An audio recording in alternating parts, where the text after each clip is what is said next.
ਚੱਲ ਪਹਿਲੇ ਮੋਬਾਈਲ ਦਿਖਾ ਨਾ ਕਿਹੜਾ। ਬੋਲੀ ਵੀ ਜਾ ਨਾਲ। ਚੱਲ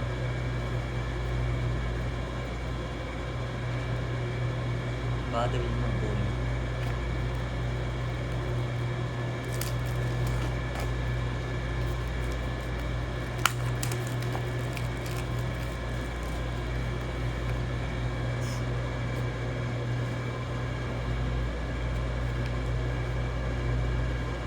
ਇਹਨੂੰ ਖਿੱਚਾਂ।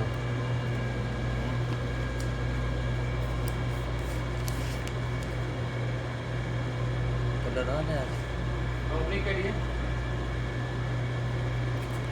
ਰੀਸਟਾਰਟ ਕਰ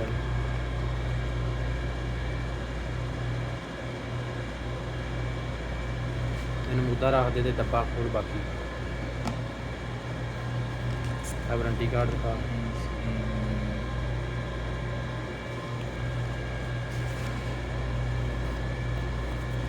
ये आ गया जी इसका क्या कहते हैं इसे सिलिकॉन कवर। Silicon case.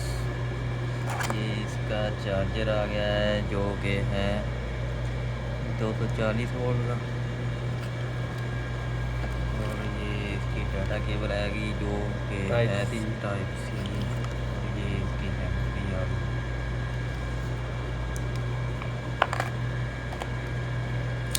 चल मोबाइल